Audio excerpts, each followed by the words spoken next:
Some worlds are built for war, others for peace. For centuries, there was one place in the multiverse where conflict seemed impossible. A world of light, of harmony, of impossible beauty. And yet, even paradise can fall. Its creator was Serra, one of the oldest and most powerful planeswalkers in existence. Unlike many who shaped worlds through conquest, Serra imagined something different. A sanctuary, a realm sustained by white mana alone, a world designed to preserve peace. Serra's realm. Mana exists in many forms: white, blue, black, red, green. Most worlds maintain a balance among them. Serra's realm did not. White mana touched everything: order, community, protection. The entire plane reflected the philosophy of its creator. Serra's greatest creations were her angels, not servants, not soldiers, protectors. They became living symbols of the realm itself, powerful, compassionate, and utterly devoted to preserving the peace Serra had created. Serra's realm became more than a beautiful world. It became a refuge, a place where those fleeing conflict could begin again. Over time, its reputation spread throughout the multiverse, and many who entered its gates believed they had finally found safety. When Urza first entered Serra's realm, he believed he had discovered the impossible. A world untouched by war, a civilization that had endured without conquest. And for perhaps the first time in centuries, he allowed himself to imagine a future beyond Phyrexia. The two planeswalkers could not have been more different. Serra built worlds. Urza prepared to defend them. Serra believed peace could be cultivated. Urza believed it had to be protected. Yet, despite their differences, they found common ground.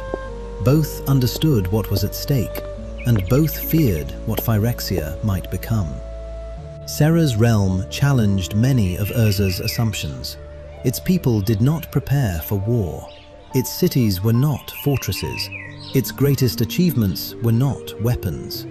For a brief moment, Urza saw another path, a future built upon preservation instead of preparation. But Serra understood something Urza did not. Her paradise was not as perfect as it appeared. A wound had already begun to spread. At first, almost no one noticed, but the balance sustaining the realm was beginning to fail. The danger came from an unexpected source: Phyrexian contamination. Tiny fragments of corruption had entered the plane, and within a world built upon perfect balance, even the smallest infection could become catastrophic. Serra's paradise had already begun to collapse. Serra had created a world sustained almost entirely by white mana. Its harmony was extraordinary, but harmony could also be fragile. The same balance that allowed the realm to flourish made it vulnerable. Small disruptions became larger ones. Small wounds spread, and the paradise Serra had spent centuries building began to unravel. Serra faced a question no creator should ever have to answer. Could her world still be saved? Or had the corruption already gone too far? Urza searched for solutions. He studied the damage. He calculated. He experimented. But some problems could not be solved through invention. Another problem soon became impossible to ignore: Urza's power stones. The same artifacts that fueled his machines were drawing energy from Serra's plane. Individually, the effect seemed insignificant. Together, the consequences became devastating. Without intending to, Urza had begun accelerating the collapse. Even as the realm weakened, its protectors remained. The angels continued their vigil. Communities continued their daily lives. and many still believed their world would endure. Perhaps they trusted Serra. Perhaps they simply could not imagine paradise ending.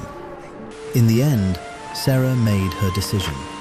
She would not watch her creations slowly die. The pain was too great.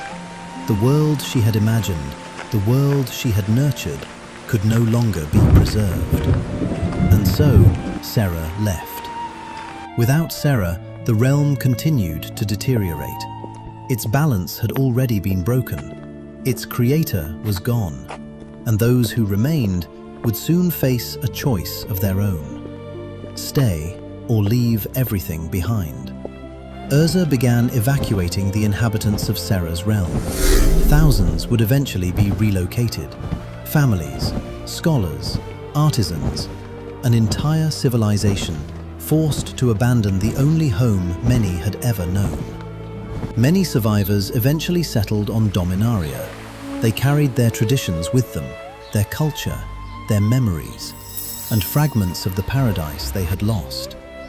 Serra's realm would disappear, but its people would endure. For Urza, the destruction of Serra's realm became another lesson. Even beauty could be destroyed, even peace could fail, and even a world created by one of the multiverse's greatest planeswalkers could not escape Phyrexia's shadow. His determination hardened once again. The war was far from over.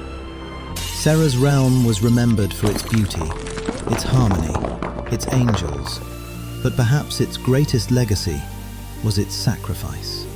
A reminder that even paradise must sometimes be surrendered so that others might survive. Some worlds are built to endure.